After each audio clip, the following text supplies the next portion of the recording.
Você está ouvindo Tribes Zen Podcast.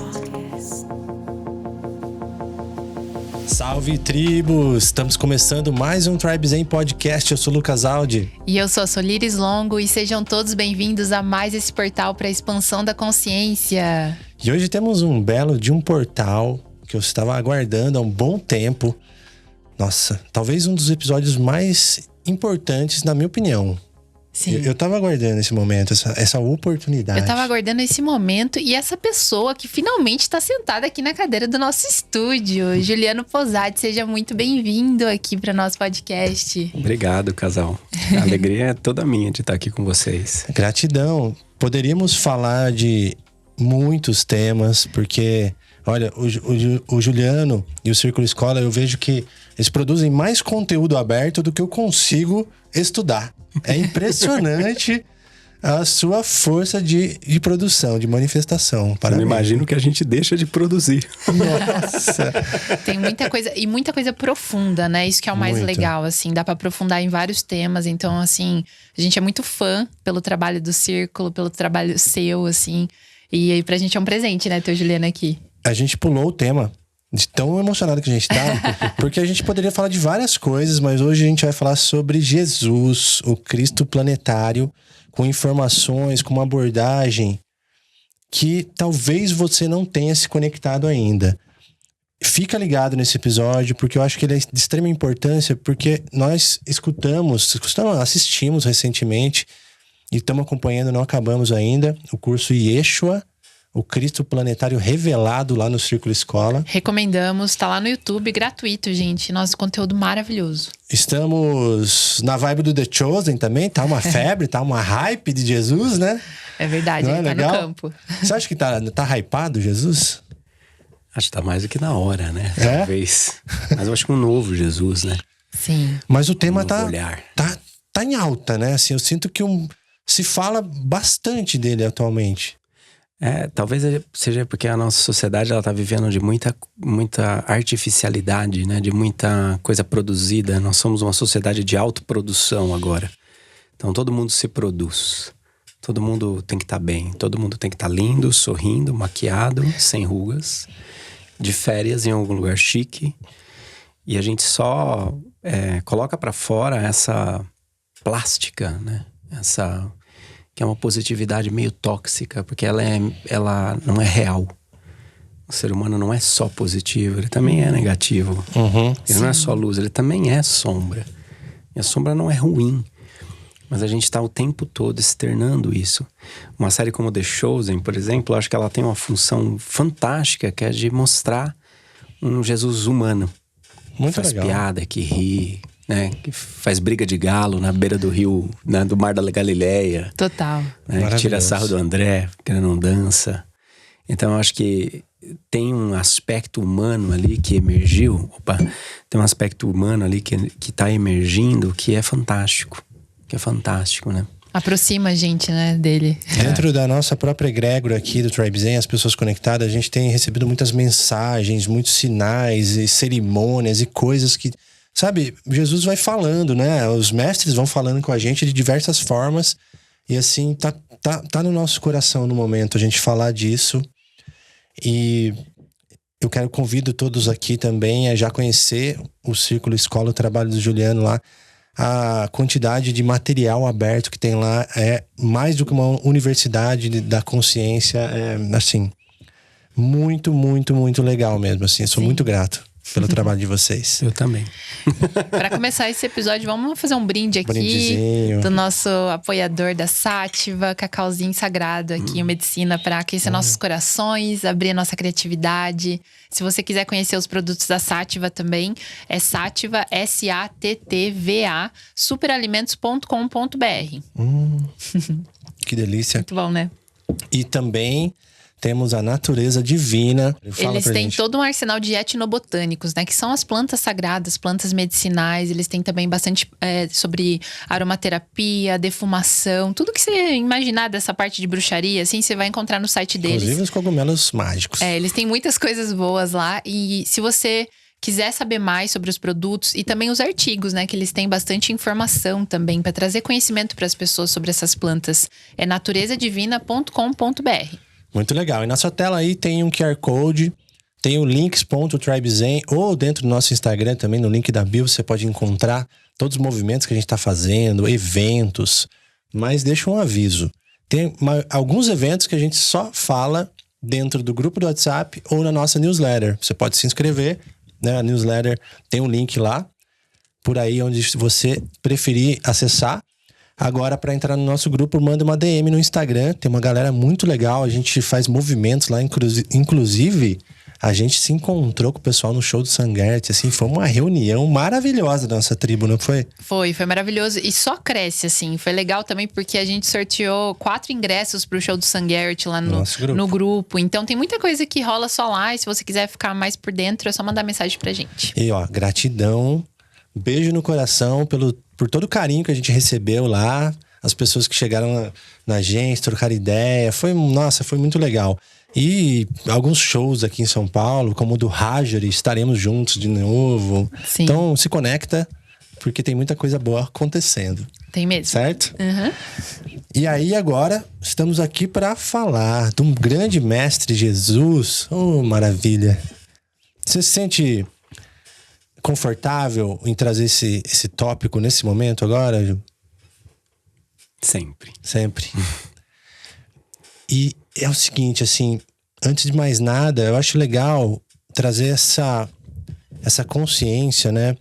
Porque muitas pessoas que podem escutar o nome de Jesus já conecta com religião, já conecta com diversas crenças e coisas, assim, o pastor, a Bíblia e muitas coisas. Isso gera uma certa repulsa ainda em muitas pessoas, e é natural que isso ainda está instalado na nossa sociedade, né? Você sente muito isso?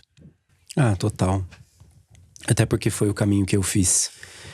Né? Eu passei a infância, a adolescência, era líder de grupo de igreja. Imagina, eu chegava na barraquinha de pastel da feira e a senhora que vendia pastel falava assim: a tua voz não é estranha. E é porque eu dava palestra para todas as igrejas, para todo canto, e aí o pessoal gravava em fita cassete, passava um pro outro. Nossa! Quando eu tinha 16, 17 anos, ela falou assim: eu recebi uma palestra sua ontem, palestra em fita cassete. Caramba! Olha como a gente tá vintage. Talvez a gente tenha que montar o Tribe Vintage, sei lá, assim, porque... Você é mais vintage do que o Hélio Couto, hein? Porque o Hélio Couto, eu fiquei sabendo que ele mandava CD já, né? Para as pessoas. Fita cassete. Fita cassete. Fita cassete. Mega.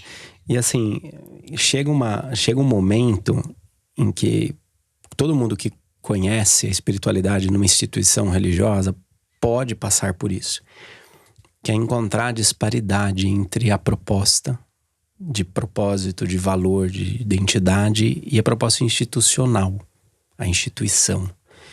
E aí a gente passa geralmente por uma fase de desilusão muito grande, de rompimento que gera esse asco, você está falando. Sim. Quando eu vejo que fala-se, não é, X, mas pratica-se Y. Uhum. E essa contradição, ela fere porque eu penso que a força cósmica, a consciência cósmica, ela coloca todo mundo em estado de evolução, ela convida silenciosamente a todo mundo. Ela utiliza todos os meios, porque a evolução é uma urgência, é uma demanda, ela faz parte da nossa ascensão, da nossa identidade mais profunda. Esse desejo de avançar, esse desejo de progredir. Então lá no fundo, todo mundo quer ouvir uma voz. Uhum. Todo mundo quer avançar. Então essa voz, ela fala pelas bocas que estiverem disponíveis, para os ouvidos que souberem ouvir. Essas pessoas, a gente quando tá numa igreja, quando tá num culto, quando tá numa missa, quando tá num centro espírita, é essa voz que nós estamos ouvindo. Do Cristo planetário, desse espírito, dessa consciência maior que patrocina a evolução de todo esse grupo humano que está aqui nesse planeta. Então a gente vive experiências reais, a gente desperta, A minha mediunidade nasceu dentro da renovação carismática católica. Nossa. Foi lá que eu descobri, foi lá que eu vivi os fenômenos mais absurdos do começo da minha espiritualidade. Só que aí quando eu olho para a instituição, existe uma contradição. Existe uma contradição. Aí você se afasta. Mas quando você se afasta, e eu passei por isso, eu passei por uma fase de ateísmo, não queria saber de nada. Eu brinco que eu cheguei à idade da razão, né? Veio o iluminismo pra mim. Eu não queria saber de nada. E leva um tempo até a gente fazer o que os alquimistas chamavam de separatio. Uma ação, assim, o que você separa a razão. E essa separação, ela é muito importante. Uma coisa é o Jesus institucional, plástico, construído pela religião, não é? Enviesado pela religião, distorcido pela religião institucional, que visa a manutenção de si mesma. Outra coisa é esse homem, ou esse espírito vestido de carne, que pisou no nosso chão, e que veio para fazer um trabalho de despertar, de evolução, um salto para toda a humanidade. Enquanto eu não separo religião de espiritualidade, porque a espiritualidade tem a ver com a natureza humana, com quem nós somos, com uma dimensão orgânica que se manifesta de forma orgânica e psíquica. Outra coisa é religião. Enquanto eu não separo, enquanto eu não entendo que a espiritualidade não é uma propriedade da religião, eu não consigo separar esse Jesus de Yeshua. Por isso, quando eu montei esse curso, eu falei, não, quando eu quero voltar para o nome original, para a língua original, Yeshua. Muito lindo. E quando a gente fala Yeshua e quando a gente fala Jesus, às vezes dá uma diferença. Dá. Porque Jesus vem em toda a cultura do nosso tempo, de tantos exemplos que a gente olha e fala assim, cara, não, esse Jesus eu não quero. Sabe o que eu penso também, assim, vamos colocar numas palavras assim que cabem na nossa realidade, assim, vem muita informação da nossa infância e até informações assim, coisas assim que a gente guarda com carinho da cultura que veio da família nossa, né? Não só falando do que a gente tem de traumas e crenças, mas assim, vamos pegar o lado bom. Você nasceu numa família e a sua família tinha a fé dela. E aquela fé honrosa, bonita, que levava ela a levar condutas interessantes até. Então vem uma carga cultural que a gente vivenciou na infância, dessa questão de falar, isso é bom, isso é belo, é necessário para que eu seja visto como uma boa pessoa, como um bom filho, né? Seja visto pela sociedade, pelos outros, pela minha família, possa dar orgulho para minha família quando eu vou na igreja. Então eu entendo esse lado de ter esse carinho também do que é herdado dos nossos avós, dos nossos pais, que tratam esse assunto da religião também com muito amor. Mas aqui no Tribe Zen é muito legal porque a gente vem costurando vários temas e a gente chega nesse ponto de questionamento, de falar assim, opa, peraí. Essa consciência que a gente está acessando agora, não faz muito sentido falar que esse homem é Deus, que ele é o único, que Jesus é o salvador da humanidade e se não por ele, não existe outro caminho. Todas essas coisas assim, eu queria que você trouxesse isso, de esclarecer essa questão, essa confusão que tem em relação a Deus, Jesus, o Salvador, o único caminho e tudo. É uma confusão institucional muito grande, né? Que a divindade de Jesus foi declarada num concílio. Então ela foi acordada entre os bispos da igreja nos primeiros séculos. Declarou-se a divindade. E a partir dali, ela se tornou um dogma. Ou é isso, ou você é um herege, e nós vamos te queimar. Ponto. Então, não há... talvez exista... A gente tem que olhar... Eu gosto muito do Paramahansa Yogananda, no olhar dele para Jesus, porque ele traz uma chave que é fundamental. Jesus era um oriental. Jesus era um oriental. Oriente Médio. Jesus era um oriental. Ele pensava, ele vivia, ele estava mergulhado naquela cultura, ele se comunicava para aquela cultura. Então, para a gente entender profundamente os símbolos que ele está utilizando, a gente tem que se colocar no lugar de um oriental. entender o simbólico a partir do oriental, para daí compreender. Então, por exemplo, quando Jesus fala eu e o Pai somos um, ele está evocando o princípio de mentalismo. O todo é mente, o universo é mental. Eu moro dentro do Deus que mora dentro de mim. Não é apenas que ele não é um lugar exclusivo, não é um cargo exclusivo, eu e o Pai somos um. Não, ao contrário. O maior desejo de Jesus, registrado pelo apóstolo João, é: Pai, que eles sejam um como eu e você somos um. É um acesso, né? É um acesso. Ele está num estado de conexão, ele está num estado de identidade. Tanto que tem uma curiosidade interessante, porque vou precisar voltar um pouquinho. Senta que lá vem a história. Vou voltar um pouquinho. Eu acho interessante, porque a manifestação divina para o judaísmo, ela começa com Moisés, né? Moisés diante da sarça. E aí, quando aquela voz fala com ele, pergunta: tá, mas eu vou em nome de quem? Eu vou em nome de quem? Um nome, um substantivo, uma palavra, ele tem o poder de moldar pensamento. Ele estabelece um perímetro nessa energia da nossa mente. Pode ver, às vezes a gente tá com o sentimento todo bagunçado, a gente não sabe o que tá sentindo, tá uma confusão, tá um caos. Mas quando você encontra a palavra que molda todo esse sentimento e que expressa, esse caos começa a se organizar em cosmos. Eu tô com raiva. Eu tô feliz. Eu tô estressado. Só de nomear. Só de nomear. Nomear. Por isso para Moisés é tão importante. Peraí, você tá me dando uma missão, mas eu quero saber qual é o seu nome. Ou seja, eu preciso tentar fazer isso caber dentro de mim. E a resposta é maravilhosa, né? Porque ele responde: eu sou aquele que sou. Yor-e, Yav-e.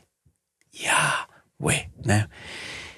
Eu sou aquele que sou. Ele é a máxima identidade. Porque ele é a máxima identidade, porque a divindade ou Deus, ele é a máxima consciência sobre si mesmo. Ele é o ápice de todo autoconhecimento. No judaísmo, não se pronuncia esse nome. E não se conjuga o verbo ser em primeira pessoa. Eu não conjugo eu sou. Não é? Eu sou o Juliano. Não, lá é eu, Juliano. Né? Perdendo um pouco aqui no rigor para ganhar na didática. Eu, Juliano. Eu não conjugo o verbo ser em primeira pessoa. Só que Jesus faz isso. Ele diz: eu sou. Você é o Messias que estão esperando. Ele diz: eu sou. Quando ele diz eu sou, isso tem um impacto profundo. Tanto que às vezes a gente não entende. Você está lendo lá Paixão, ele fala assim: você é o Messias que tem que vir? Ele fala: eu sou. Aí diz que o cara surta, rasga a roupa. O que aconteceu? Tava xarope? Não tava xarope. Era uma blasfêmia, porque ele estava evocando para si o ápice da identidade. Então, a gente precisa diferenciar, porque quando ele diz eu sou, no fundo ele está comunicando um estado de consciência que está em perfeita unidade, em perfeita sintonia com o todo. Entende? E tudo o que ele é, nós também podemos ser. Aí começa o conflito com a religião. Olha que interessante isso. Por quê? Porque a religião é o quê? A religião, ela tá pautada numa interpretação enviesada do religare. Religare. Então, a religação. Você parte do pressuposto que alguma coisa acabou com essa ligação. O pecado, a culpa, meu Deus do céu. Religare. Só que essa preposiçãozinha, esse re, também pode indicar reafirmação. Então, religare também pode indicar a reafirmação da ligação. E essa é a verdadeira religião, se a gente parar para pensar. Quando você tira a instituição que quer pedagiar o acesso, tem que passar pela gente, porque senão nós somos a nossa igreja aqui, no fundo da bimboca da parafuseta, na rua da esquina, nós somos os portadores da verdade do Cristo. E um dia nós vamos expandir. Quando você separa, você tira essa religião que quer pedagiar e você começa a encarar a religião como um processo de reafirmação da ligação que nunca deixou de existir, aí você entende o papel da religião, que não é religar, não é redimir, não é salvar, mas é despertar para a consciência da unidade. Por isso que ele fala assim, cara, quando vocês viram lá no The Chosen, né? Quando ele tá lá em Cafarnaum, dá aquele pau, aquela coisa, ele fala assim: meu filho, eu sou a lei de Moisés. Aí os caras querem jogar ele pra fora, né? Sim. Ele falou assim, por que vocês estão me jogando? Vocês são deuses. Ele falou, ipsilíteris. Só que se você perguntar para um cristão ortodoxo, isso vai dar nó na cabeça dele. Porque não, só tem um Deus, eu dependo dele, ele tem que me salvar, ele tem que me redimir, porque eu sou pecador, porque isso, porque aquilo. Porque a gente entra num outro lugar, que é o lugar da culpa. Sim. Nada é mais eficiente para manipular uma pessoa, para controlar uma pessoa do que medo ou culpa. Total. E quando você usa os dois ao mesmo tempo, ó, maravilha. Total. Né?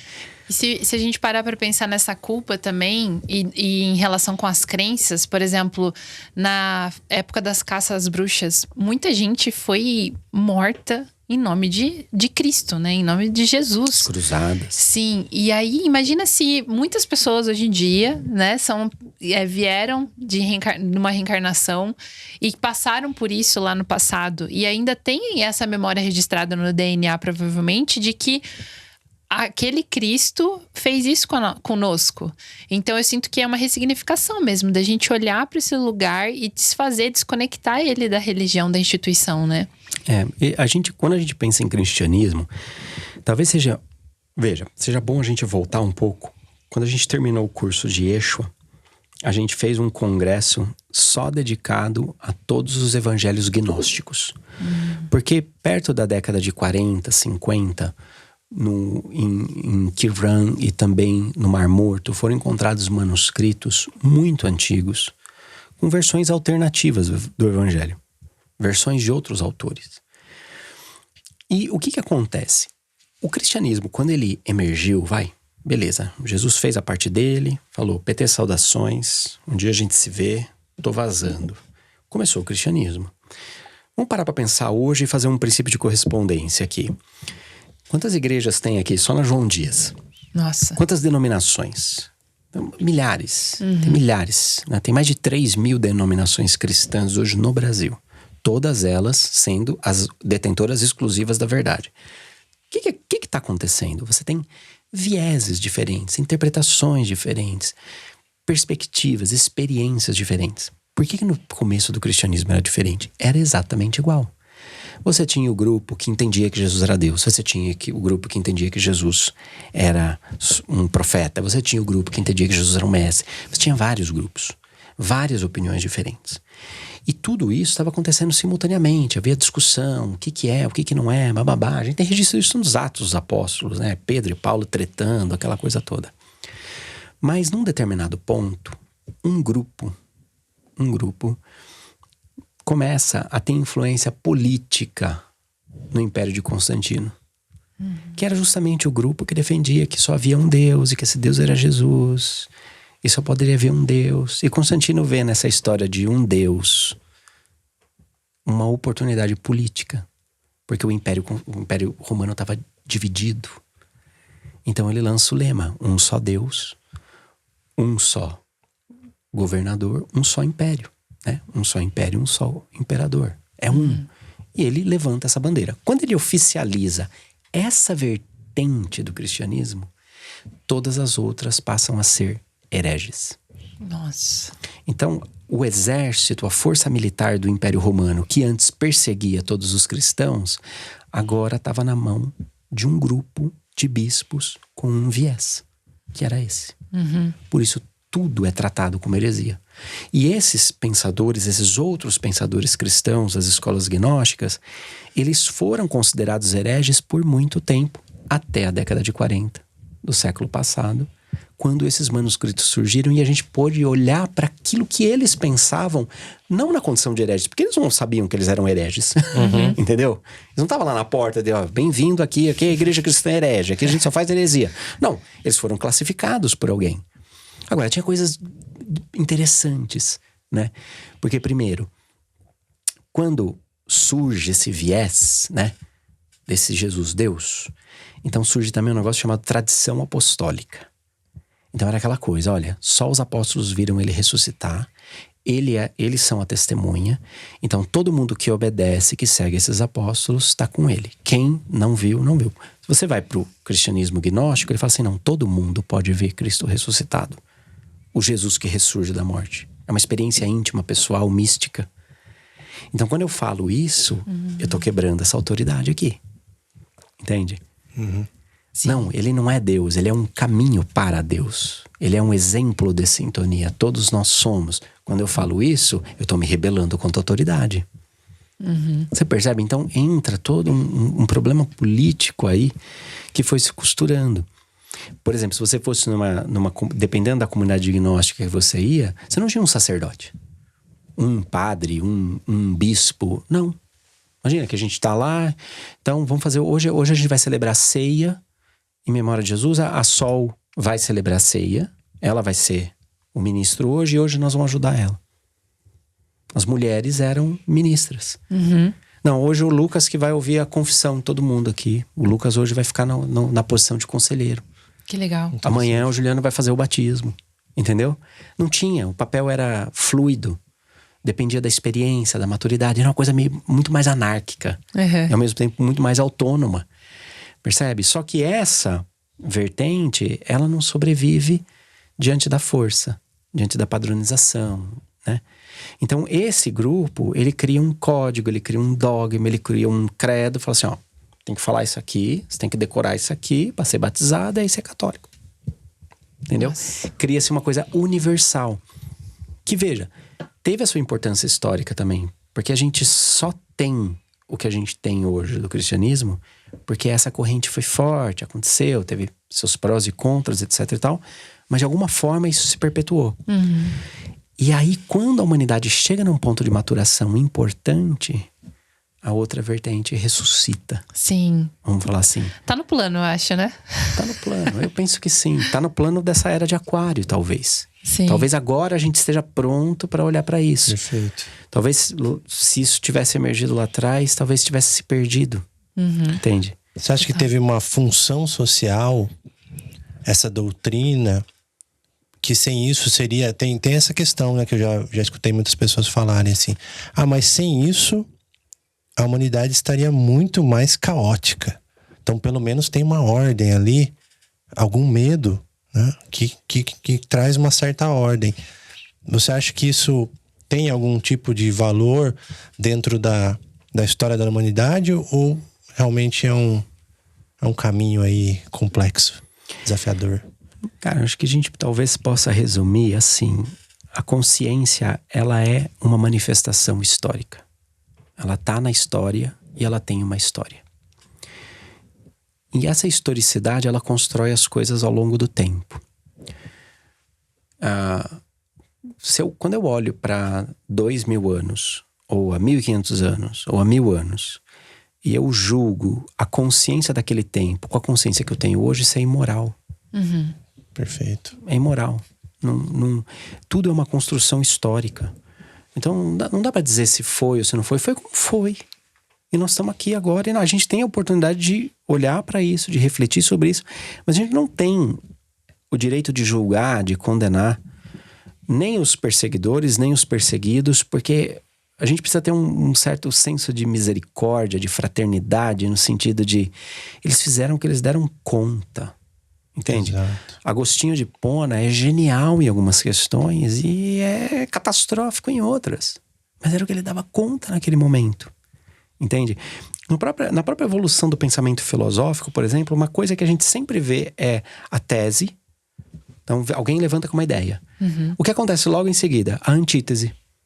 Vem alguém e nega tudo aquilo. Não, isso aqui é totalmente errado. Isso é desde Heródoto, de Heráclito de Éfeso, a Parmênides, a Sócrates, depois Aristóteles, tudo, sempre foi assim. Sim. Tese e antítese. Porque a gente tem aquela ilusão de que a evolução da consciência é uma linha reta, assim, ó. Tipo um avião decolando. Assim. Esse é o ponto. Ai, que lindo, no ar. E não é. A evolução da consciência seria muito mais um fio assim. Vai e volta, vai e volta, vai e volta. Vai, faz uma curva, vai, costura, pega lá atrás, volta, vai de novo. Isso é uma construção histórica. Porque enquanto a gente não consegue integrar todos os fragmentos de passado, todas as peças, todos os pontos. Eu sou muito hermetista nesse sentido, assim. O que está em cima é como o que está embaixo. Basta olhar para a nossa vida. Entendeu? Nós vamos morrer fazendo terapia. Sim. Nós vamos morrer fazendo terapia, tentando entender por que aquele dia a gente tomou aquela chinelada no mercado da mãe, chorou, ficou lá. Nós vamos morrer fazendo terapia. Porque até o último segundo na nossa vida a gente vai ter experiências para integrar. Entende? Então, por que dentro da história maior da humanidade seria diferente se a humanidade é feita de humanos? Total. Nossa. E é duvidar da divina consciência, da perfeição harmônica que é essa experiência aqui. Então traz essa elevação da consciência natural e gradual, né? Então você falar, aquilo foi errado. Então eu como tô se você- duvidando da divina consciência. É como se você falasse que Deus é injusto, né? Tudo no universo está no seu lugar. Quando a gente olha com essa perspectiva assim de, cara, era o que aquelas pessoas naquele momento davam conta. Sim. E se você ancorar um pouco de ideia de sucessão de vidas, não é?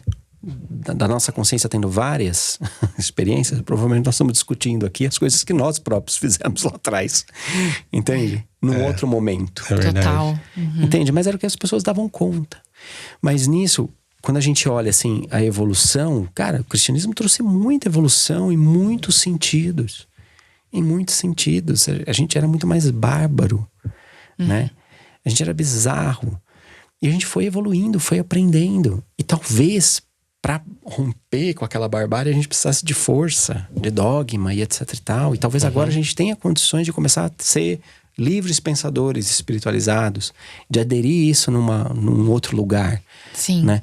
Eu vi um cara outro dia no TED, ele falando assim, ele estava argumentando justamente sobre os pessimistas, né? Porque se a gente lê os portais, a gente tem a ideia que a humanidade está indo pro ralo. Né? Que tudo tá ficando pior, né? Tem os românticos que falam, na antiguidade já havia muito mais sabedoria, hoje tá... Imagina, gente, imagina. Aí o cara começa argumentando e fala assim, olha, gente, há 200 anos atrás as pessoas jogavam filhotes de gato na fogueira nas ruas de Paris por mera diversão. Sim. Só para ver os gatos pegando fogo e se divertirem com os gritos de dor. Há 200 anos atrás, na França. Você percebe? Então daí você fala assim, não, a humanidade não melhorou nada, isso aqui tá indo pro buraco, essa coisa toda. Não, cara, tá melhorando e tá melhorando muito. Só o fato da gente tá aqui fazendo esse podcast, não tem ninguém batendo, a polícia não tá lá em cima. Né? Censurando. Nos censurando, nós não vamos ser presos. Total. Nada de, eu acho que não, mas enfim, se for também tá tudo certo, mas não vamos ser presos. Tem liberdade, né? Então tudo tem polaridades, tudo tem um propósito, tudo tem um momento para acontecer, sabe?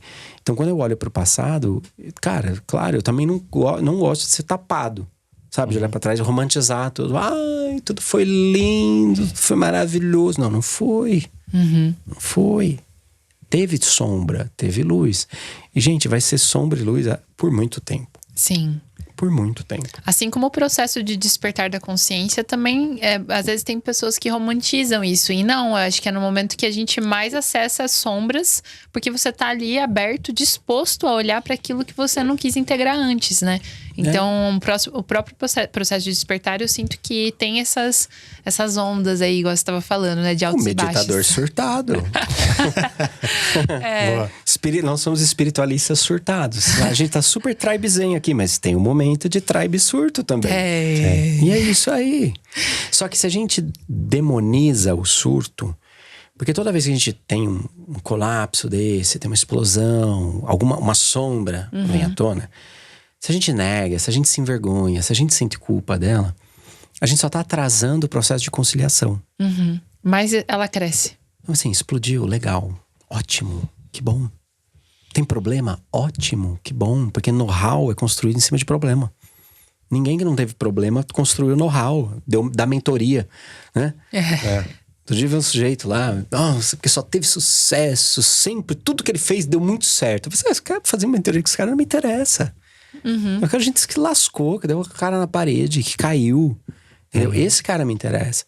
Eu trabalho, antes da minha vida, na outra encarnação minha, quando eu trabalhava, Deus do céu, como publicitário, marqueteiro, eu trabalhava muito com o mercado financeiro, assim, fazia uns projetos para Wall Street, umas coisas assim. E quando eu circulei com esse pessoal, tinha uma máxima em Wall Street que o investidor só apostava num projeto de startup de um cara que já tivesse quebrado 3 vezes. Olha. Tá certo. Porque pra ele não era importante saber se o projeto ia dar certo ou não. Pra ele era importante saber, tá, se tudo der errado, você vai saber o que fazer. Maravilhoso. Gostei. Entende? Legal. Então, assim, eu gosto disso e gosto também desse lugar de vulnerabilidade que a gente tá conquistando hoje em dia com esses movimentos espiritualistas, onde a gente pode ser quem a gente é, do jeito que a gente é, trazer realmente essa verdade, essa autenticidade e falar, cara, é isso que tem. E isso é a frequência de Jesus, de Cristo também, né? Porque é a frequência da verdade. Ele mesmo falava sobre isso, né? E você trouxe sobre a questão da meditação, né? Somos meditadores surtados. Eu queria que você trouxesse, assim, você tem informações sobre alguma conexão de Jesus com a meditação, com a Índia, né? Que nem você falou que você gosta muito da biografia de Yogananda. Então, queria saber um pouquinho mais sobre... A gente tem vários indícios nos evangelhos ditos oficiais de que ele vazava, né? Pro sagrado dele ali, né? Às vezes, ele retirou-se para orar, né? Deixou os apóstolos lá e vazou. Vai tocando o barco para frente que eu vou dar uma chegadinha ali, né? O que ele estava fazendo? Ele estava em sintonia, ele estava em meditação, né? Tem algumas passagens interessantes de alguns exploradores que foram até o Tibete em busca de informações, de vestígios. E, claro, existem algumas disparidades por conta da semântica, mas ao que tudo indica, muito próximo, tá, do ano 15, vamos dizer assim, da era cristã, até o ano 30, né, da passagem de um personagem curioso por aquelas bandas ali, entre Índia, Tibete, de um sujeito que era conhecido como Isha. Isha. Que talvez possa ser uma confusão semântica, porque hoje, olha, gente, eu chamo Juliano, tá escrito, digita no Google e tal. Mas eu sou também o Luciano, o Fabiano, o Cristiano, o Beltrano, o Fulano. Hoje, 2024. Então você imagina aquele tempo, né? O microfone sem fio ali, né? O telefone sem fio. Mas esse Isha, que tá muito próximo de Yeshua, né? Ele era um sujeito peculiar, assim. Então, foi para lá, foi para ser iniciado nos mistérios, criticava a religião institucional, criticava o sacerdócio, criticava as castas, as diferenças sociais, né? Fazia prodígios impondo as mãos, realizava curas impondo as mãos, né? Arrumou treta com a galera que detinha o poder. Você, cara, tá muito parecido, né? Sim. E a gente tem esse gap na narrativa oficial ali de 12, 13 anos até 30, quando ele ressurge, que no cristianismo oficial não se tem informação nenhuma. E esse sujeito encontrou esses manuscritos, esses registros, e por essa similaridade de personalidade, de trabalho, ele começa a entender que muito provavelmente durante a ausência, da história oficial aí de 12, 13 até 30 anos, Jesus tenha feito esse caminho até as Índias, tenha ido lá para, como diz o Paramahansa Yogananda, relembrar aquilo que ele já sabia, ancorar aquilo, e no retorno ele vai ser iniciado dentro da pirâmide de Quéops, a pirâmide maior. Não é? Aí você tem várias linhas, várias opiniões diferentes. Vão ter alguns que vão dizer que eram grupos específicos de iniciados que sabiam que era ele, que precisava usar a forma piramidal para terminar de ancorar a conexão com a consciência crística, para que ele fosse o mensageiro da consciência crística. Vai ter a galera que vai falar que ele fez isso por si mesmo. Vai ter vários, né? Tem uma galera que defende que esse grupo de iniciados eram os essênios. Vai ter a galera que defende que eles eram ligados à fraternidade branca. Enfim, você vai ter várias opiniões que apontam mais ou menos para o mesmo caminho. Mas quando ele volta, o fato é que quando ele volta, ele está pronto para começar. E aí é bacana de perceber isso, né? Porque as coisas fazem sentido. Total. Né? Quando você começa a investigar vários autores. Eu li tanto caras da Rosa Cruz, quanto caras que estudaram os essênios, quanto esse sujeito que traz essa informação do Tibete e muito mais coisa, né? A gente tem inclusive uma aula do curso Yeshua que é só sobre isso, né? Que é a identidade cósmica de Jesus, que fala do processo iniciático. Sim. Que ele vive para ancorar essa consciência. Isso é muito legal, porque eu tô lendo a Carta de Cristo e justamente traz essa questão de que ele, quando ele era criança, ele não sabia que ele era o Cristo, né? Então, foi também, ele passou por um despertar. E isso é, de novo, trago, né? Que aproxima a gente desse ser humano, desse homem, que ele não veio especial e único filho de Deus. Ele foi se descobrindo também. Tem duas vertentes muito fortes nisso, que é o inatismo e a iniciação, né?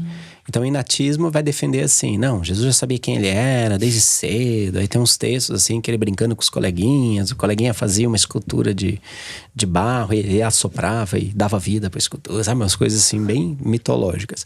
E você vai ter a corrente que vai defender o inatismo, a expansão da consciência, o despertar, né? Onde ele passa pela jornada para ancorar.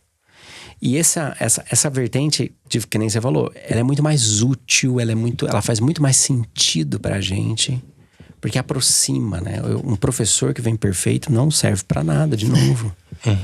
Vai ensinar o quê? Eu não quero um professor perfeito, eu quero alguém que tá passando pela treta que eu passei, né? Que passou pela treta que eu passei e trilhou um caminho ali, né? Sim.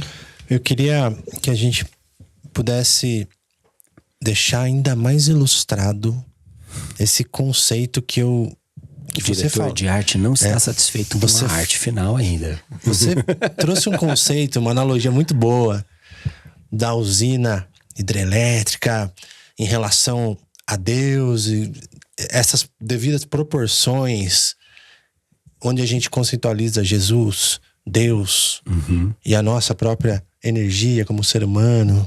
Você poderia trazer pra gente ilustrar isso de uma forma ainda mais simples, esse conceito que é tão importante? Eu acho que tem uma imagem são duas imagens aí, né? Tem uma imagem legal de Yogananda e tem uma imagem legal também do Ramatiz, né? Essa da usina de força é Ramatiz, ele faz essa alegoria, né? Que Deus é a própria eletricidade, vamos dizer, na sua máxima potência. E que ele vai criar uma egrégora que ele vai chamar de consciências crísticas, que são espíritos que conseguem captar muito dessa energia.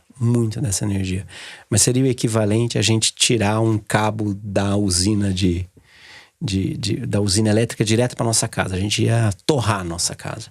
Então isso vai para uma subestação, que vai para uma subestação, que vai para a estaçãozinha do poste da tua rua, que vai para a tua caixinha de força, que vai ser distribuído pelas suas tomadas. E olhe lá, ainda se você não botar um 110 numa tomada 220, você ainda vai queimar. Sim. Porque, né, a energia vai tendo que ser dosada. Então a analogia que o Ramatiz faz é que isso vai se dosando em Cristo cósmico, Cristos galácticos, Cristos solares, não é? Que regem sistemas solares, Cristos planetários, não é? E que esses Cristos planetários se manifestam de tempos em tempos por avatares, por grandes mestres. Isso é muito legal porque expande a nossa conexão com o Cristo. Demais. Eu posso falar com o Cristo, ou posso ouvir o Cristo na voz do Buda. Posso ouvir o Cristo na voz do Krishna. Posso ouvir o Cristo na voz de Jesus. Eu posso ouvir o Cristo na voz desses grandes mestres que passam, que ensinam, que marcam, porque de fato eles estão em sintonia com essa consciência crística, não é? Tanto que o próprio Jesus, ele deixa isso muito claro, só que ele deixa isso simbolicamente claro. Quando ele fala assim, ó, isso aqui é o meu corpo, isso aqui é o meu sangue, come meu corpo, bebe meu sangue. O que isso quer dizer? Quer dizer que o corpo físico dele estava para ser retirado. Mas eu te dou um pão e a partir de agora você é meu corpo. Ó, ele está falando em nome da consciência crística, ó. Você é meu corpo, ele é meu corpo, ela é meu corpo. E tá aqui o meu sangue. O que o sangue faz no corpo? Transporta oxigênio, transporta energia, gera movimento. O que é que gera movimento? Ó, merchan do círculo, conhecimento. Conhecimento gera movimento. Então, quando eu bebo desse sangue, eu bebo desse conhecimento. Eu me torno o novo corpo.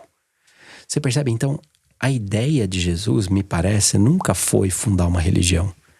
Mas a ideia dele foi democratizar esse papel de médiuns da consciência crística. Entende? Todos nós temos essa função nesse momento agora. Agora. E todos nós podemos ouvir essa voz agora. Em maior grau, em menor grau. Talvez Cara, é só a gente parar pra pensar. Tem momentos sublimes, assim, que vem falas que a gente não sabe de onde vem, a gente não sabe de quem é aquele pensamento, né? Eu amo. Putz, eu sou muito fã do Yogananda. Eu até dei um apelido pra ele que eu chamo ele de Bochecha. Eu acho que o Bochecha tem uma fala que era muito legal. Ele falava assim, que às vezes a pessoa perguntava pra ele assim, mas você é um yogi, você acredita em Jesus? Ele falou, não, eu não acredito em Jesus, eu conheço ele. Olha, que legal. Eu conheço ele. Nós somos amigos. Nós temos uma relação, não é?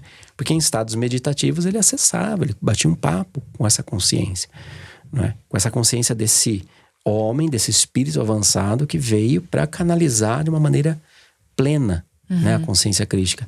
E é engraçado porque quando eu falo assim, ele canalizou de forma plena, parece que eu tô voltando lá pro institucionalismo católico, né? Tipo, ele é o melhor, Jesus foi o melhor. Mas essa não é a minha opinião, essa é a opinião do Yogananda, que é um yogi.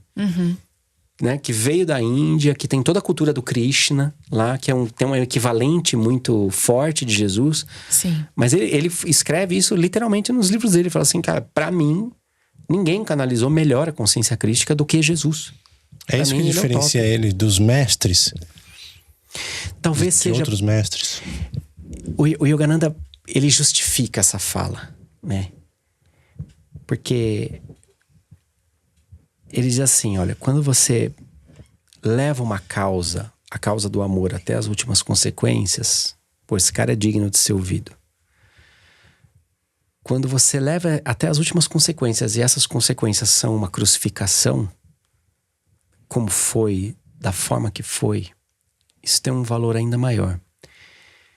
Mas um poder maior ainda está não no fato de que ele foi crucificado e depois o Espírito ressurge daquela forma tão extraordinária, mas era o fato de que ele poderia não ter sido. Ele tinha poder suficiente para não o ser, mas ainda assim foi. Porque ele estava comprometido com a não violência. Sim. Entende? Ele leva a filosofia de não violência até as últimas consequências. Até as últimas consequências. Então, quem tem poder maior? Aquele que vai e conquista, ou aquele que tem do poder, que poderia usar o poder, diz não, por causa de um poder maior. E aí o Yogananda justifica isso, fala assim, cara, pra mim isso não tem prova maior da grandeza dele, né? Eu entendo assim que não tem competição, sabe? Perfeito, quem é maior, quem isso, quem é aquilo, cara, vai ser maior pra gente sempre o mestre que a gente estiver disposto a ouvir. E a gente vai estar disposto a ouvir o mestre que a gente precisar. Porque a boca do mestre sempre vai estar fechada para o ouvido que não está pronto para ouvir. E às vezes, essa consciência crítica que impulsiona a nossa evolução, ela vai precisar falar com a gente pela boca de outros mestres. Quando a gente estiver com a crise, quando a gente, sabe? Me traumatizei, não quero saber disso, não quero saber daquilo, mas ela vai achar um jeito. Ela vai, sabe? Que nem água, assim, ela vai contornando, uma hora pinga em mim, como dizem. Sim. Olha esse conceito como é importante pra gente ilustrar, né? Se você assistiu Chosen, ou se não assistiu, eu recomendo. Que é muito legal, por mais que, né, tenha essa história toda, até pela produção é muito bacana, assim, mesmo que você não se conecte com o tema. Mas é muito legal o que acontece ali, ilustradamente, fica muito claro, né? Porque o Jesus tá praticando vários milagres, andando no mar e tal, sobre as águas. Então mostra que ele tem o poder de manipular o átomo, de fazer coisas extraordinárias. E acontece o que aconteceu com ele. Então fica claro também que ele escolheu passar por isso. Isso que o Juliano tá trazendo, essa que é uma parada muito, muito, assim, forte dessa história toda, né? Dessa entrega incondicional para passar essa mensagem. No Tarô do Osho tem uma carta que eu gosto muito, que é do mestre, que ele fala que o verdadeiro mestre é aquele que conheceu todas as leis ali, mas ele resolveu esquecer, desapegar de tudo isso, de todo esse conhecimento que ele tem, né? E Jesus fez isso, ele desapegou de tudo aquilo que ele sabia para manter a consciência mesmo limpa ali, né? No caso, não usar contra aquelas pessoas a violência. Sim. Qual é legal, mensagem? o Ramatiz tem uma abordagem que eu gosto muito, que ele fala do descenso energético, né? Porque o espírito, o indivíduo que encarnou como Yeshua, como Jesus, CPF tal, RG tal, Jesus de Oliveira, aquele cara, aquele homem, ele era um espírito avançadíssimo que já cumprira todo o processo evolutivo, que já faz parte de uma egrégora de seres elevadíssimos, que já estão, mas há muito, já são seres que já não tem mais orbes. É linhagem real, né? Eles não estão fixos em nenhum orbe, né? A parada deles já é outra, já.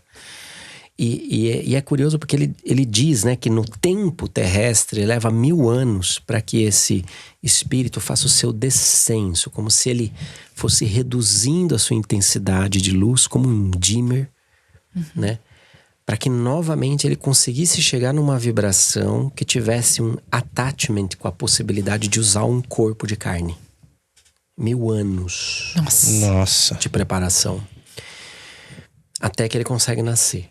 Isso daria um outro podcast. É. Que super. Veja É um projeto, a série. né? E aí a gente teria muita coisa que falar, mas 1000 anos. Então são 1000 anos onde essa decisão é tomada num lugar e tudo começa a se arranjar para que ele venha, para que ele faça sentido, para que ele esteja preparado. 1000 anos. Tanto que os profetas do Antigo Testamento começam a falar dele 1000 anos antes. Nossa.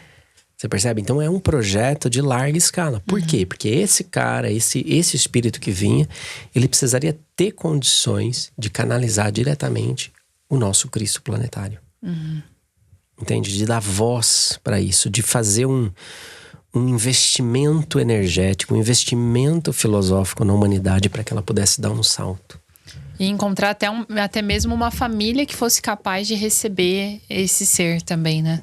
Que também é uma linhagem vai sendo preparada. É uma linhagem também que já fazia milagres, né? A Santana e tudo mais. Então, não foi né?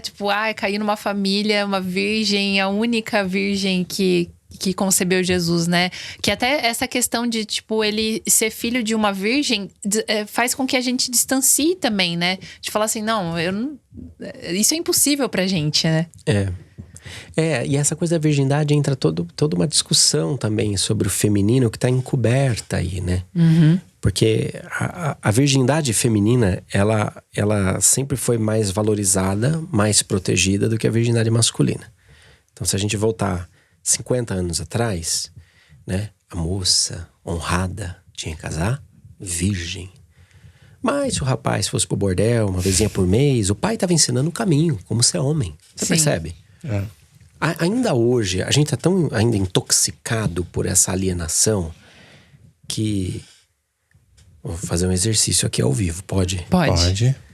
Imagina, se a gente fala assim, não, o Lucas teve 15 namoradas antes das Soleres, mas agora ele achou o amor da vida dela, fica romântico. Agora você fala, não, a Soleres teve 15 namorados antes do Lucas, 15 maridos antes do Lucas, mas agora tá feliz. Já fica um peso assim. Não, essa moça não vale nada, mas esse cara se ajeitou.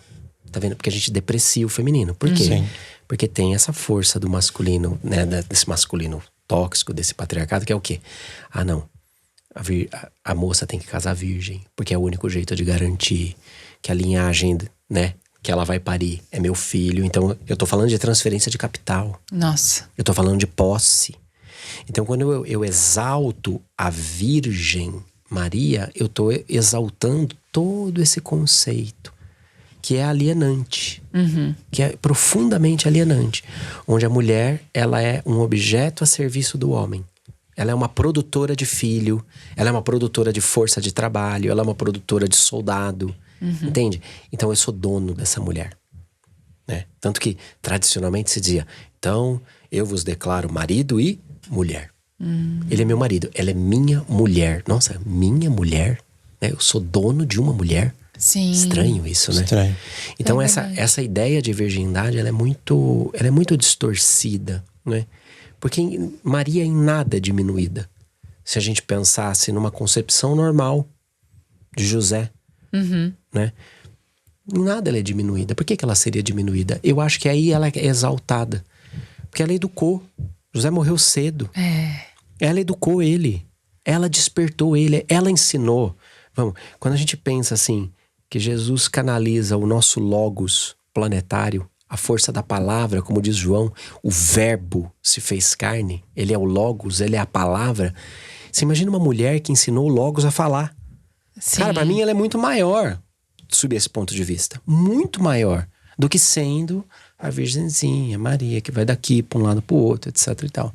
Agora, também tem as vertentes que vão falar que foi uma inseminação artificial, com disco voador, não sei o quê. Eu também acho que o cara pode parecer uma brisa, mas tem aí um certo sentido, se parar pra pensar, né? Interessante. Sim. Investigar isso. Eu tenho duas amigas queridíssimas lá em Curitiba que são casadas e aí decidiram ter um filho.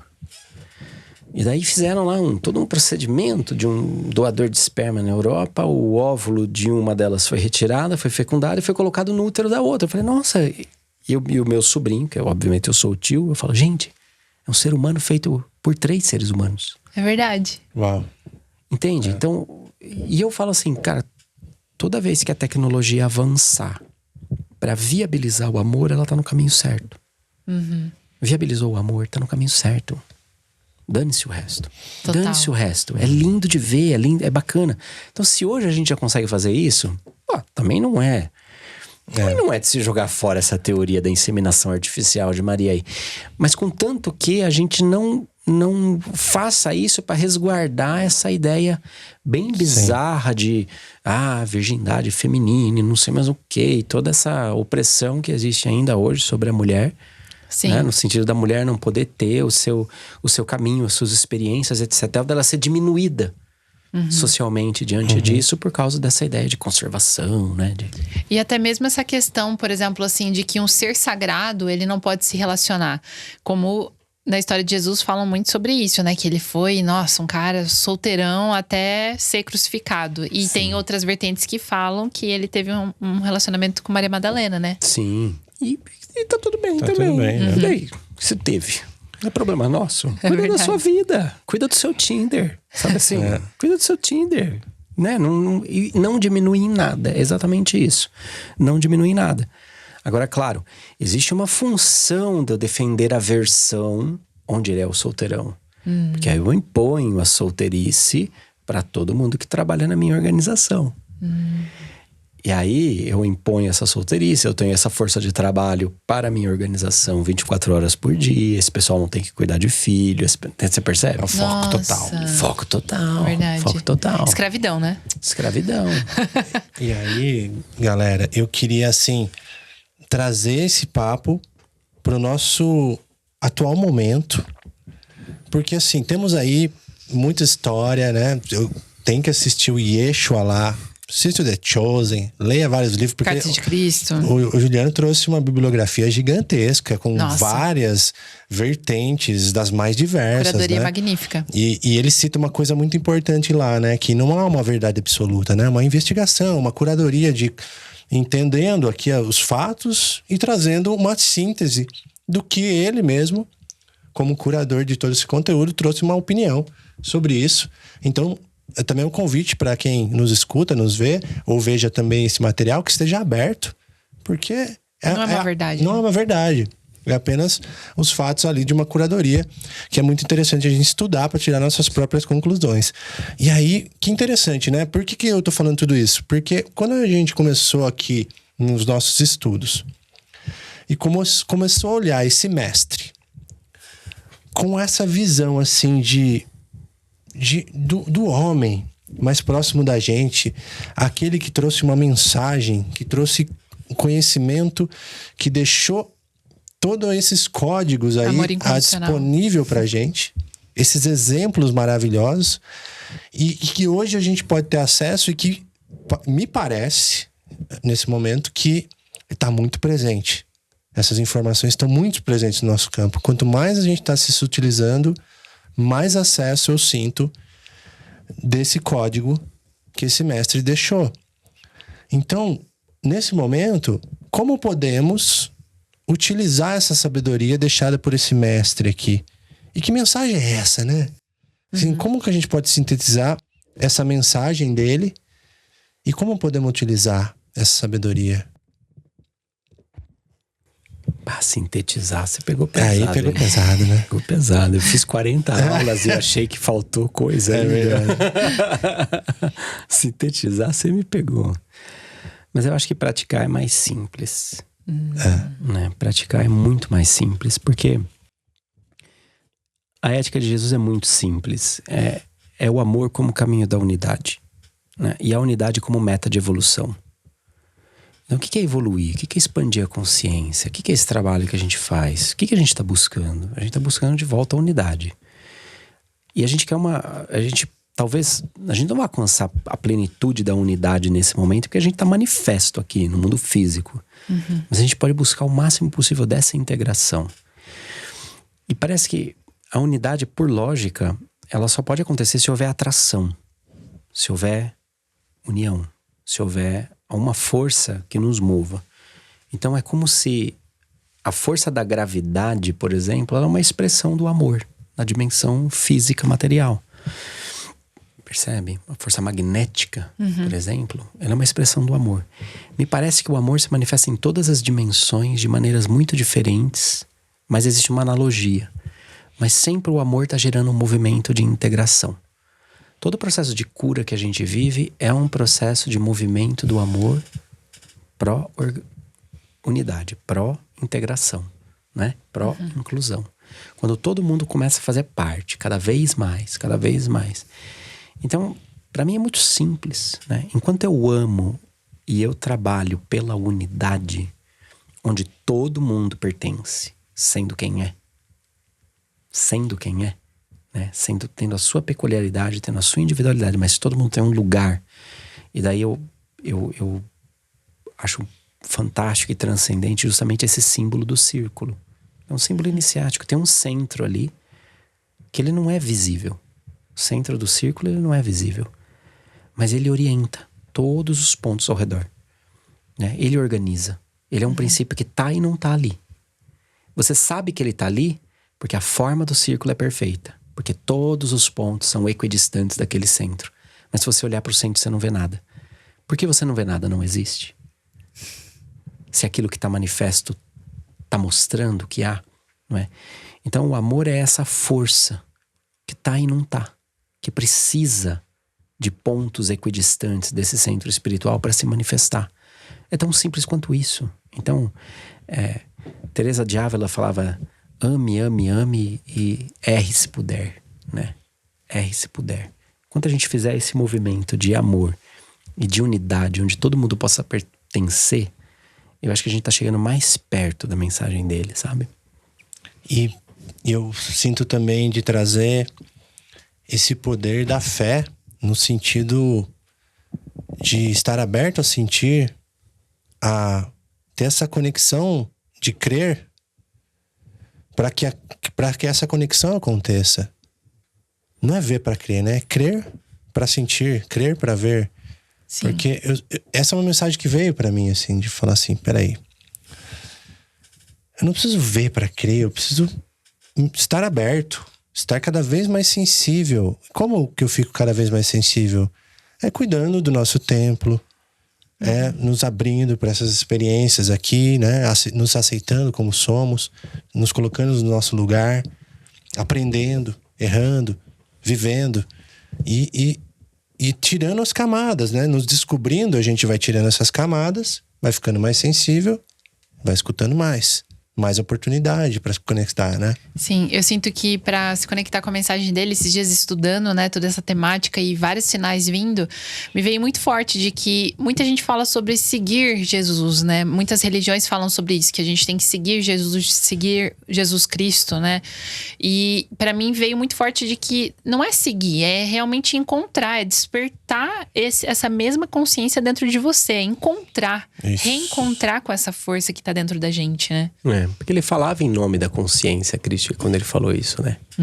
Ele estava canalizando ela. Sim. Entende? Esse convite. Eu acho que a semana passada eu vou pegar um negócio aqui. A semana passada eu tava preparando um módulo para o curso de filosofia que a gente está em andamento no Círculo. É um curso de 1 ano. E a gente está levantando essa bandeira porque a gente é uma escola filosófica. Então a gente finalmente, depois de 7 anos de escola, lançamos o nosso curso de filosofia.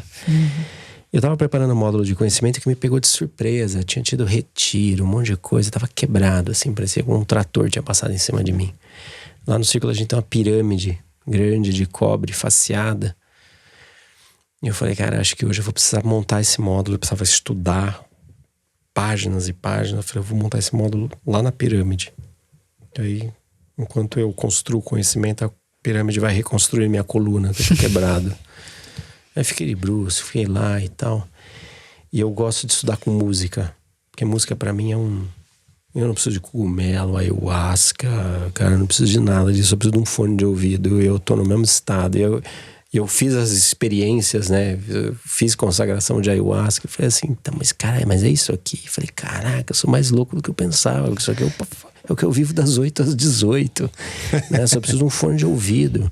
Que legal. E eu fico com música, fico ali e tal, e tava trabalhando. E de repente eu sou meio que... Eu até fiz um registro aqui, ó. Eu vou ler um pedacinho de texto, mas aí a gente pode conversar. Certo. Porque se eu não ler um pedacinho de texto, não sou eu, né? Tá tudo pentelho. Eu preparava as aulas do módulo de conhecimento do curso de Introdução à Filosofia na Pirâmide do Círculo. Lá passei o dia sentindo novamente em meu coronário a energia taquiônica da forma piramidal.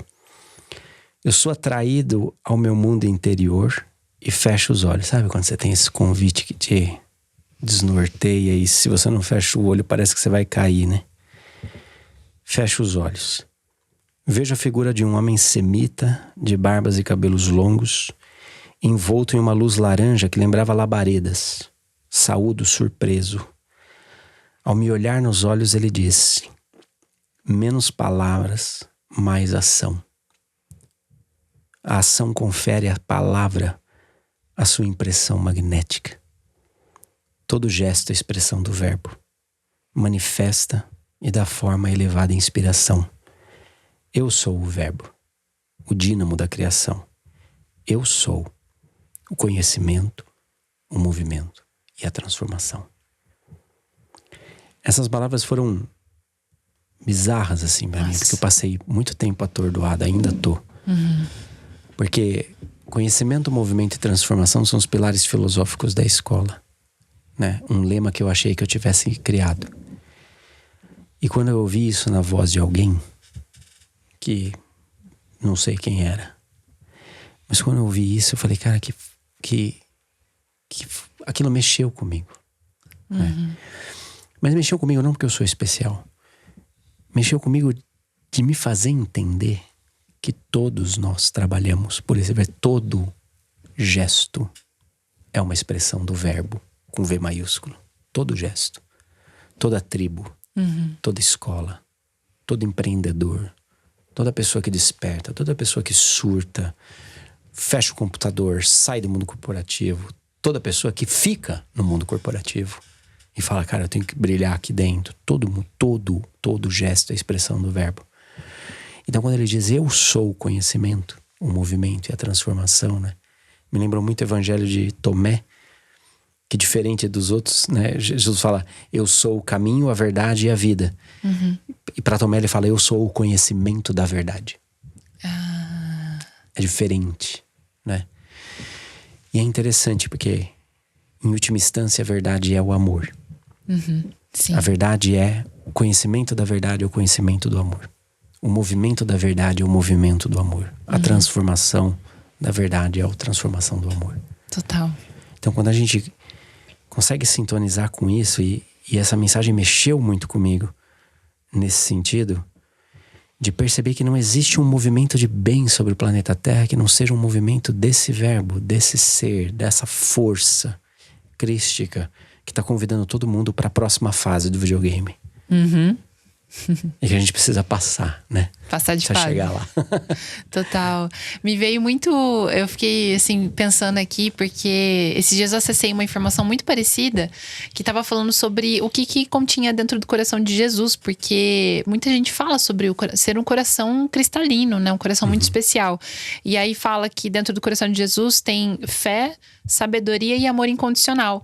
E é isso, porque o conhecimento é a sabedoria também, né? Tem muita conexão. A fé é o movimento, né? A fé move montanhas. E o amor incondicional é a transformação. Então, nossa, pra mim isso fechou o que eu tinha acessado esses dias. Uau! Nossa, que bonito, hein? Ficou sem palavras. Fiquei sem palavras agora, porque agora, sabe quando buga que tá a cabeça, né? Vem tanta coisa aqui que vai emergindo. Nossa, que lindo, né? Que temos de questão pra gente ainda nesse finalzinho que pode ajudar a quem nos escuta, porque o objetivo agora no finalzinho é isso. Ajudar quem nos escuta a conectar com o Mestre Jesus, a compreender o Mestre Jesus, a se abrir pro Mestre Jesus. Você acha que meditar ou rezar funciona mais? O que você acha? Pra se conectar com ele. Será que tem diferença? É verdade. Eu não iria nem pro meditar e nem pro rezar. Eu iria pro relacionar. Relacionar. E aí você escolhe a forma que você quiser. Mas o importante é se relacionar. Eu Legal. posso meditar sobre um trecho, eu posso meditar em silêncio, com respiração, eu posso rezar.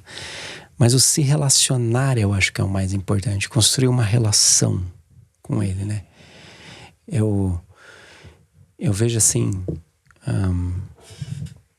Ele entrou na minha vida quando eu tinha 9 para 10 anos. Que eu tava meio fazendo primeira comunhão, não sei o quê. Mas eu descobri que ele tava me ouvindo. Porque eu gostava de uma menina da sala. Gostava de uma menina da sala, mas eu não conseguia falar com ela. Eu tinha vergonha. Aí eu achava que ela gostava de um outro cara, porque o outro cara tinha um cabelinho mais agitadinho, bonitinho. Eu achava que era meio virada caramelo. Aí no final do ano eu descobri que ela gostava de mim. E tudo que deu tempo de fazer foi andar rapidinho de mão dada, meio corrido, mas não deu tempo de fazer nada. Eu tinha 9 anos também, né? Só que ela mudou de escola. E daí eu falei, puxa vida. E ela gostava de mim. O que eu faço? E foi a primeira vez que eu falei assim, bom, esqueci tal de Jesus. Preciso falar com ele, né? E aí uma noite eu falei assim, olha, é o seguinte, mano. Barbudinho, é o seguinte. Tem aí essa menina, não sei o que, ela mudou de escola. Eu preciso encontrar com ela de algum jeito. Preciso encontrar com ela de algum jeito, por favor, por favor, por favor, por favor, por favor. Aí no dia seguinte fui na papelaria, pá, quem tava lá? Ela. Olha. Nossa, eu fiquei assim, meu Deus, caraca, ele ouviu, tá ali. Mas só que as pernas frouxas, eu não consegui falar com ela. Aí eu falei, cara, como eu sou frouxo, como eu sou otário, como eu sou otário, como eu sou otário. Aí à noite eu falei assim, bom, então é o seguinte, hoje as pernas tremeram, mas amanhã não vai tremer. Por favor, por favor, por favor, por favor, só preciso encontrar ela mais uma vez, por favor, por favor, por favor, por favor. No dia seguinte, encontrei com ela de novo. Olha. E não tive coragem de falar de novo. Aí eu voltei e falei assim, tá bom, melhor de 3. Agora que nós estamos nessa relação, melhor de 3, por favor, por favor, por favor, por favor, eu preciso falar com ela e tal. Aí tinha terço à noite, que a minha avó era daquelas rodas de terço que ia passando nas casas. Sim. O terço foi aonde? Na casa dela. Nossa. 3 vezes eu pedi, 3 vezes me atendeu e 3 vezes eu não consegui falar com ela. Sim. Na terceira também não. Então eu comecei a acreditar mais nele do que em mim. Aí começou a nossa amizade. Olha. Que legal. Aí como não deu certo com a menina, eu comecei a rezar pra pedir os poderes do super-homem. Mas aí ele não me atendeu. Pelo menos ele te deu autoconfiança. Mas por uns 8 meses eu pedi diariamente. Por favor, que eu tenha os poderes do super-homem. Que legal. Mas é a Que construção de um massa. relacionamento. Era o que eu, com 9 anos, dava conta de fazer. Sim. E depois tantas outras vezes, depois tantos outros momentos. Então, acho que pode ser meditar, pode ser rezar, pode ser ler, pode ser praticar alguma coisa, pode ser o que a pessoa quiser. Contanto que ela tenha essa clareza de que não é uma relação que eu peço, que eu imploro, que ele tá lá em cima, eu tô aqui embaixo. Barganha. Não, é aqui, ó, é lado a lado. Essa é a chave. É mano. Essa é a chave. Entendeu? Eu chamo Jesus de mano. Chamo o Yogananda de bochecha, ele chama ele de mano, ou de barbudinho. Essa ou é a de chave, senhor, cara, depende do momento. Putz, meu, é isso que é pra gente fechar. Porque assim, olha que legal. Não é uma coisa assim... Dobra o joelho, me tem dá, que doer. eu fico devendo. Me dá e eu fico devendo. É horizontal. Isso é legal. Se você, poxa, se relacionar, quando você se relaciona, é isso. Estamos aqui lado a lado. Caramba, aprendo com você e eles aprendem com a gente também. E é muito legal isso. E essa relação, você estar aberto a isso, né? Esse universo sutil também, que é o que a gente fala muito aqui no Tribe Zen, é o caminho que a gente tá observando aqui. Estar aberto. E ele mesmo empoderou a gente, falou que a gente ia ter o poder igual o dele, ou talvez até maior. mais, né? No The Chosen ele fala tudo isso, viu? Assiste lá. Ele fala assim, você pode fazer mais do que eu. Se você tiver uma fé desse tamanhinho. Sim. Cara, olha que mensagem legal. E o Pedrão faz, né? O Pedrão faz depois. É muito Quando legal. chega em Atos, Pedro é o cara que o pessoal colocava fila, assim, de gente doente, para que quando ele passasse, a sombra dele passasse pelas pessoas, as pessoas ficavam curadas. Nossa. Tem registro disso no livro dos Atos. Pedro curava as pessoas com a passagem da sombra dele. Poderoso. Você imagina o magnetismo que tinha esse homem. Entende? Que no começo era bruto também, né? Vamos falar. Sim. Bruto! Que nem a gente. Então, assim, é super possível. Isso está super ao nosso alcance. Que bonito, né? Nossa. Através da consciência crítica. Através da gente. Última pergunta. A consciência crística é o Espírito Santo? É a mesma coisa? Eu entendo como Yogananda que não. Que são expressões diferentes. Tem uma imagem que é muito legal. Que é assim. Imagine um lago. Um lago bem sereno. Bem paradinho. No céu tá a lua e as estrelas brilhando numa noite. E essa lua e essa estrela tá refletida no lago. Conseguiu fazer essa imagem? A lua, o universo, tudo aquilo ali que tá no céu é a consciência cósmica. A primeira expressão de Deus na criação, do todo. O reflexo dessa consciência cósmica no lago é a consciência crística.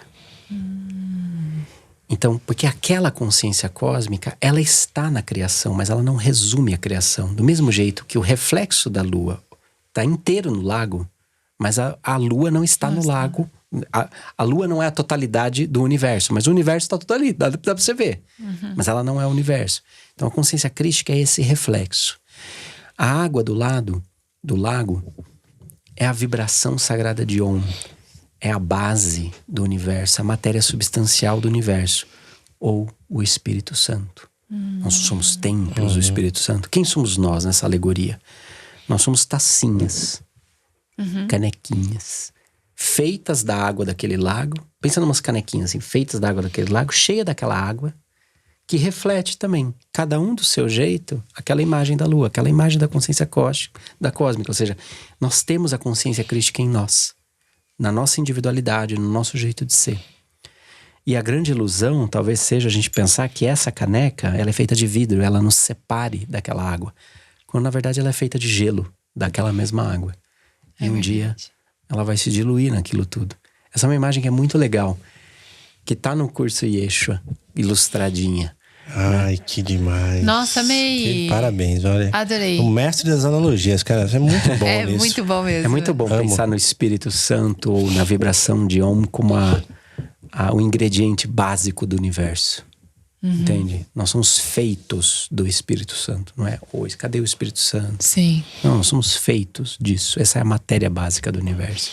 Por isso que quando a gente vibra Om, não é? Essa sonoridade, ela mexe tanto com a gente, ela organiza tanto os nossos chakras, porque é a sonoridade primordial.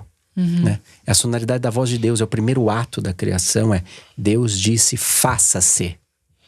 E se fez. Porque é o poder da palavra dele, da vibração da voz dele. E a voz dele vibra em Om. Nossa, até arrepiou meu couro cabeludo. Uau. Essa foi Muito boa. bom. Isso foi mais intenso. Pessoal, olha, tô todo arrepiado. Geralmente Eu mostra o braço. senti Agora aqui, ó. sim, foi o couro cabeludo, meu filho. O negócio Senti aqui. Eu quero, vocês têm que viver o negócio aqui. quero dizer pra galera que tá nos escutando que o objetivo desse episódio não é falar verdades, como a gente já ensinou. A gente tá mexendo o molho aqui, provocando, nutrindo consciência com sementes, para que em algum momento ative várias coisas aí, né? Isso que eu gosto. A gente teve um papo aberto, né? Tem tanta coisa pra falar sobre... É uma doutrinação, né? Muita coisa. Não é Mas propaganda, converta-se, entregue seu coração pra Jesus. Eu falei esses dias, né? Eu falei assim, nossa, eu tô fazendo tudo que minha avó queria. Eu tô seguindo Jesus e sendo uma boa pessoa. Maravilhoso. Dei certo na vida. Dei certo. Eu acho que eu tô fazendo o que minha avó queria também, que ela batia na minha cabeça e falava assim, esse vai ser uma boa sementinha. Eu só não sei semente de quê, que eu sou. Muito bom. E quais são os próximos movimentos do Círculo? Eu sei que você acabou de lançar um novo curso ali aberto no YouTube também, né? Qual que é mesmo? Isso, tem um estudo aberto agora, que é o Nosso Lar Segundo o Hermetismo, onde a gente está juntando essas duas chamas a partir de duas obras, que é Nosso Lar, de André Luiz, em 1944, e o Caibalion, de William Walker, de 1904. Essas duas obras são extraordinárias, porque uma oferece as chaves para a gente entender a outra. Eu estou usando as chaves do hermetismo para entender tudo que está codificado na obra de André Luiz e que passou batido, né? E passou muita coisa batida. Muita coisa batida. Recomendo como degustação a aula O Poder da Oração. O Poder da Oração é uma aula que mostra o poder das chaves herméticas abrindo os conteúdos simbólicos de nosso lar, ampliando. Sabe, você lê um parágrafo e fala, é bonitinho, ele foi poético. Não, ele não foi poético. André Luiz não é vegano, ele não enche linguiça. Sim. Ele é vegano, ele não enche linguiça. Ali, num parágrafo às vezes de 5 linhas, com alguns símbolos, algumas coisas que parecem poesia, ele entrega mais conteúdo do que um livro inteiro. Nossa. De autoconhecimento. E é bizarro. Então a gente tá com esse estudo aberto toda quarta-feira dentro do Círculo, mas também não precisa assistir, né? Na quarta-feira tá lá, tá disponível no YouTube. E esse ano nosso congresso é em Curitiba. Dia 5 e 6 de julho. E o tema é Ajna Chakra, o que você vê. O 6º congresso do Círculo, 6º chakra.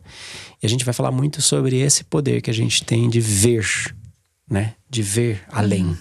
Além do presente, além da minha limitação, além da dificuldade, além do sucesso, além de tudo. E vai ter caras muito legais, tipo como Gustavo Arnes, por exemplo, do Movimento Felicidade. Vem o Marcão, do Hacktown também, que é um maior festival de tecnologia aqui da América Latina, né? Um cara que empreende. Vem o Marcial Conte, da Citadel Editora, né? Que trouxe a obra Mais Esperto que o Diabo para o Brasil, e todo o conteúdo do Napoleão Hill, que é uma obra também fantástica. Mônica de Medeiros, Margarete Áquila, doutora Larissa Bueno, uma pesquisadora e hoje head de inovação da Mata, que é uma empresa que trabalha com produtos funcionais, produtos de qualidade. Consumimos. Somos fãs. São fãs da Mata? Que legal. O Max estava aqui outro dia, a gente tá conversando bastante. Doutora Larissa, head de pesquisa e desenvolvimento da Mata, vai estar lá. Nossa aluna também no Círculo. Olha que massa. Os infiltrados do Círculo aí na sociedade. E podemos dizer que é um verdadeiro espetáculo esse congresso. A gente foi. É uma experiência. Nossa, única. Cara. Eu não tinha a menor noção do tamanho, da grandiosidade que era aqui. Nossa, cara. É muito legal, é muito bom. Recomendo fortemente. Bom. E além desses conteúdos dos eventos, eu queria que você me falasse uma coisa. Tem lá para se tornar aluno da plataforma, certo? E quando eu viro aluno, o que rola ali? Tem vários jeitos de se tornar aluno, né? Acho que o primeiro movimento são sempre os estudos abertos no YouTube, né? Porque é uma maneira da pessoa entender se é a vibe, se ela curte a abordagem, se faz sentido para ela e tal. E depois desse movimento, tem 2 caminhos. Ou o clube do aluno, que é um jeito que a pessoa com uma mensalidadezinha pequena tem acesso a mais de 500 estudos, sintonias, e aí a gente trabalha mais ferramenta para a pessoa trabalhar mesmo, especiais, exclusivos, originais. E tem também as nossas experiências anuais. Então, o curso de filosofia é uma experiência que dura 1 ano, porque aí não são só videoaulas, mas encontros de mentoria. Juntos, jornada. Porque quando a gente fala conhecimento, movimento, transformação, esse movimento movimenta, né? Sim. E às vezes a gente sabe que o conteúdo ele gera um impacto muito forte, E isso, o Jean Piaget chamava essa fase de equilibração, né? Que é quando você está incorporando um novo conhecimento. É muito parecido quando você está andando de bicicleta. Imagina que você está andando de bicicleta, chega um sujeito e joga um bujão de gás pra você carregar. Dá aquela... Sim. E você precisa de consistência ali na pedalada até você conseguir equilibrar aquilo. Depois vem um tempo, vai vir outro bujão, e outro bujão, e outro bujão. E você vai ter que ir equilibrando. Mas precisa de um tempo, né? Precisa de um tempo. A gente lembra que uma vez certa feita, a gente entrou nessas vibes de produtor digital, né? Live todo dia, não sei o quê. Sim. Uma das minhas amigas mais queridas, que é uma professora do Círculo, a Sandra Bittencourt, uma consteladora extraordinária aqui de Jundiaí, ela virou pra mim e falou assim: cara, não te aguento. Eu falei: como assim? Ela falou: não te aguento. Todo dia uma bordoada, todo dia uma coisa genial. Eu não tô dando conta dessas lives. Eu parei de ver porque eu ainda tô pensando Não sobre a consegue primeira. assimilar. Aí a gente viu a responsabilidade que a gente tinha. Falando: para, Total. tira o pé, desacelera. Não é no ritmo do mercado. A gente Sim. trabalha em outro ritmo. Tá certo. Tem que ser diferente. Então a gente criou esses cursos anuais justamente por isso. Porque a pessoa tem um mês pra digerir, pra sentar e tal. Aí vai pro encontro de mentoria. E Maravilhoso. ali, vulnerabilidade, conexão, empatia, exercício de sintonia, exercício de desenvolvimento da interação, né, com a dimensão espiritual. Porque a gente não acredita na dimensão espiritual como algo lá separado. A gente acredita assim nela bem... A gente acredita não, a gente sabe. Sim. Pela É nossa prática, experiência. né? Que legal. É aqui, é todo dia. É. Né? Não tem divisão, né? Ah, isso é espiritual, isso não é. É o tempo Não, inteiro. tudo é espiritual. Tudo, e Maravilhoso. tudo tá ali, tudo tá na cozinha. Eu falo que a nossa egrégora é uma egrégora de cozinha, assim. Sim. Boas manifestações na cozinha, no banho. Nossa, eu recebo às vezes texto inteiro, lavando louça. Lugar de canalização, lavar louça. É. A maior atividade mediúnica da modernidade é essa, lavar louça. É fantástico. Maravilhoso. E isso que é uma legal. bandeira que a gente leva aqui muito também forte no Tribe Zen, né? Espero que quem tá nos assistindo aí não tenha colocado no 2x, por favor. Que a gente sempre traz essa consciência mesmo, que não é a quantidade, né? E sim o quanto que aquilo, o quanto que você tá pronto e aberto para integrar aquilo. E também dar um tempo, né? Meditar sobre as informações que estão chegando e não Exato. levar tudo como verdade. Então isso é muito essencial mesmo. A gente também levanta essa bandeira, porque hoje em dia tem tanta coisa, né? Às vezes tá ali a rodo e a gente tem que ter um pouco de mais de discernimento, tirar o pé mesmo, ir na tranquilidade, não ficar no multitarefa, para você realmente conseguir viver e incorporar o conhecimento. Sair da fase do... A doutora Larissa lá da Mata, ela fala assim, é sair da fase do espiritualista bêbado. Que bebe de todas as fontes o tempo todo. É o papa vídeo, papa live, é um desespero.